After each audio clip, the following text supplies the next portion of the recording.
Contohnya saja yang pertama ini, dari mana yo? Angka-angka ini, angka-angka di tabel buku kita ini dari mana sih sebenarnya asalnya? Asalnya dari sini. Yang pertama, biaya pemesanan atau BO ini kan rumusnya F kali P. Dimana tadi teman-teman semuanya tahu frekuensinya tuh 20. Tadi bisa dilihat ya, bisa dilihat tabel sebelumnya biar nggak bingung tahu-tahu saya ambil 20 dari mana. Saya ambil 20 ini dari tabel 6.3 ya. Frekuensinya di 6.3 itu ada kan frekuensinya, jadi ini kelanjutan ya, 6.2, 6.3, 6.4 itu semuanya kelanjutan. Jadi kan tadi ada F nya dia sebesar 20, terus harganya dia berapa, harganya biaya pesanan dia berapa, 40.000, tinggal dikalikan aja, jadi hasilnya 800. Jadi untuk pemesanannya dia membutuhkan biaya sebanyak 800.000. Jadi kan dia 20 kali pesan, sekali pesan dia biayanya 40.000, tinggal dikalikan aja, taruh di sini, taruh di tabel yang sini. Nah terus yang kedua, misalnya biaya penyimpanan, ini biaya penyimpanan rumusnya gimana? Rumusnya adalah EOQ dikalikan C per 2. Nah EOQ ini apa sih? EOQ ini itu yang tadi, EOQ itu sama dengan Q ya teman-teman. EOQ itu sama dengan Q. Tadi kan ada kan saya kasih persamaannya itu EOQ sama dengan Q. Jadi tadi kan 4.000 tuh di tabel 6.3 itu teman-teman bisa lihat ya. Saya buka lagi biar sedikit jelas. Ini agak susah kalau dari slide. Ini EOQ tadi 4.000 ya. Jadi lihat ini 4.000. Ini akan kita gunakan untuk perhitungan selanjutnya. Tadi kan 4.000. Terus, nah 4.000 itu masuk sini, EOQ-nya 4.000. Terus tadi biayanya berapa? Tadi biayanya 400 Mbak per unitnya. Iya, 400 per unitnya. Terus dibagi 2 karena kita menggunakan acuan setengah kali produksi, setengah kali penyimpanan. Hasilnya adalah 800.000. Masuklah ke sini biaya penyimpanannya. Nah, totalnya jumlahnya berapa? Biaya totalnya ini BO plus BS yaitu sebesar 1.600.000. Ini biaya minimal ini belum termasuk biaya tetap dan dana pembelian bahan. Maksudnya gimana sih?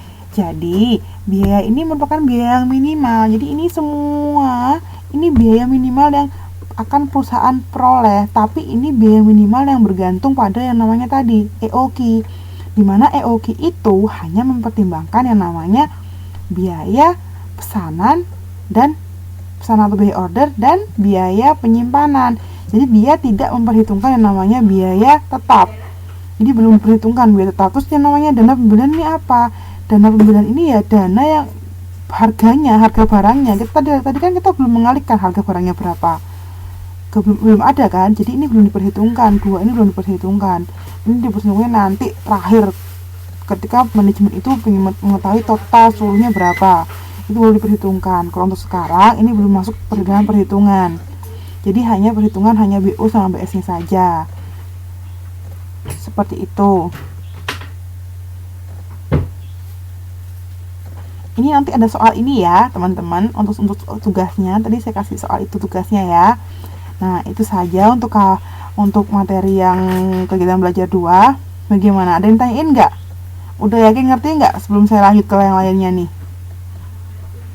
Nanti soalnya ada di situ juga. Nanti soalnya ada satu soal nanti di soal nomor 3 tadi itu yang individu mengenai kegiatan belajar 2. Oke kah? Oke semua ya ini ya. Ini siapa aja nih yang datang nih? Kok saya nggak bisa ngelihat, sebentar ya.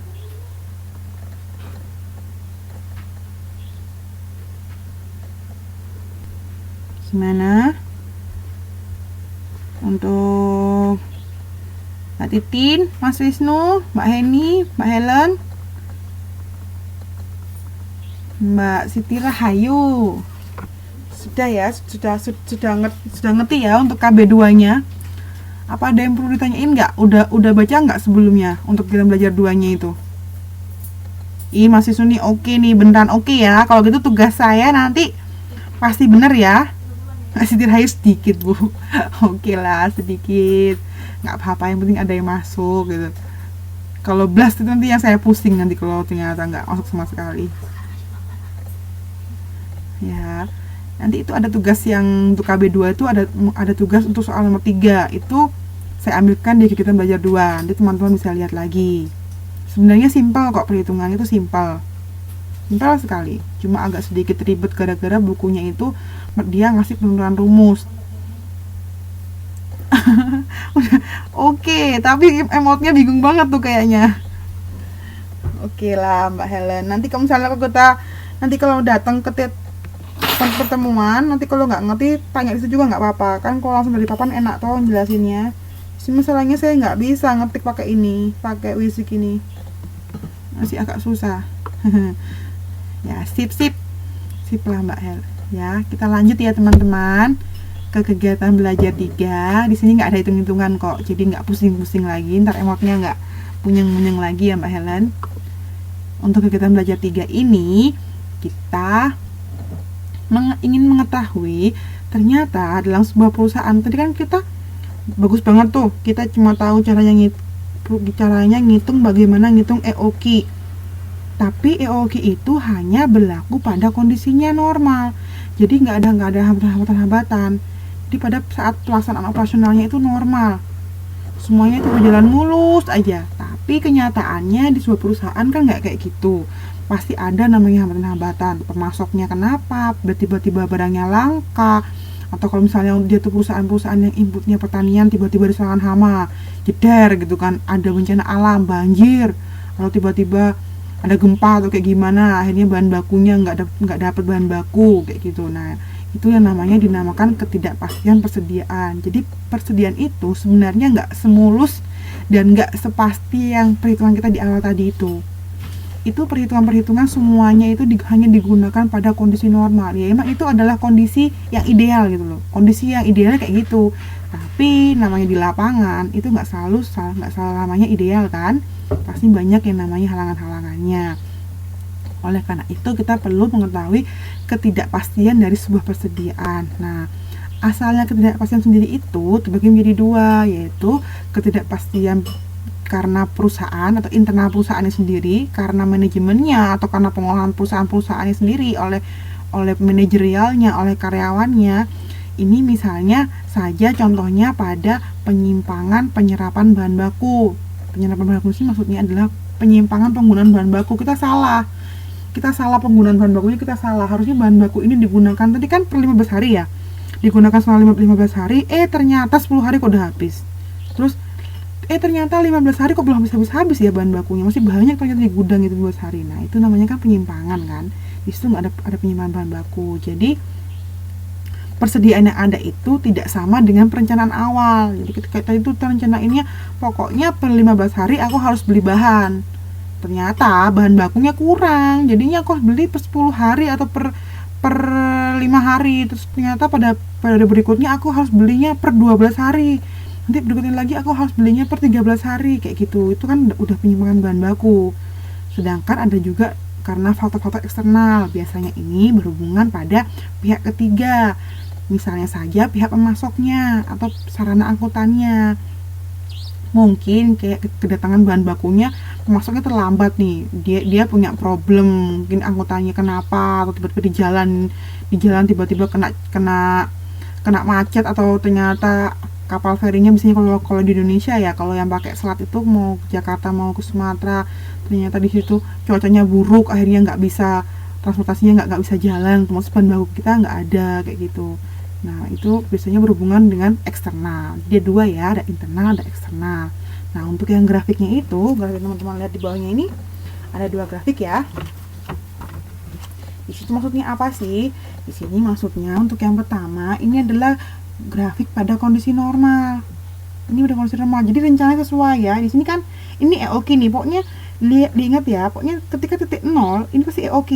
Ini ada titik EOQ di sini. Di sini ada EOQ-nya. Jadi dia normal. Ketika barangnya udah habis ya emang dia harus beli lagi.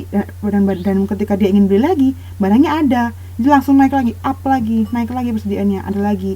Terus pengen naik, turun lagi habis, ada lagi, turun lagi, ada lagi gitu loh. Kayak gambar sebelumnya itu. Jadi ini pada saat persediaannya dia normal. Gitu. Jadi EOQ itu pas EOQ habis itu artinya persediaan itu 0. Di gudang itu udah nggak ada persediaan lagi. Itu EOQ sama dengan 0.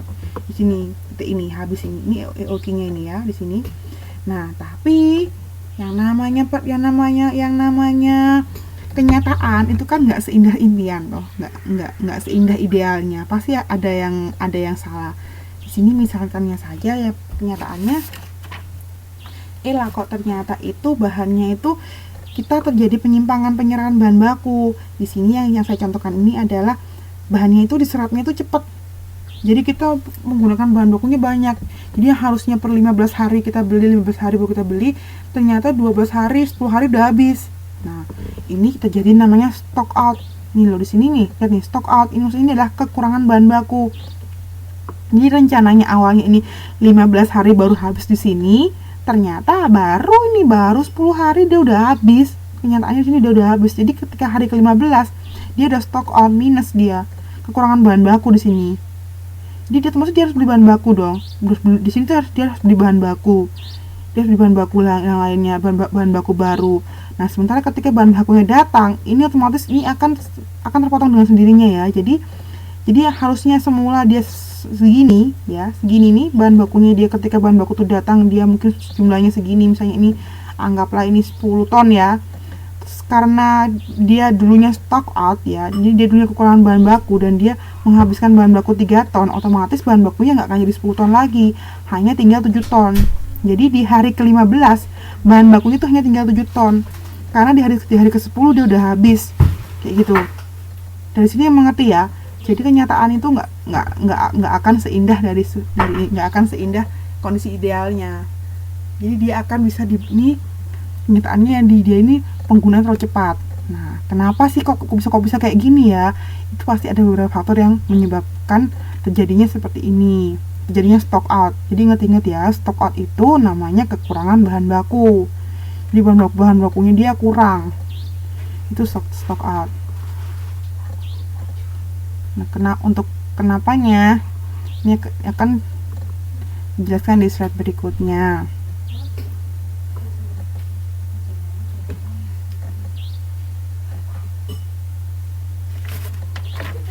Nih, kenapa sih dia itu bisa stock out? Kenapa sih dia itu nggak stabil? Penyebabnya itu adalah ini. Jadi barangnya kenapa kok stock out atau habis lebih cepat?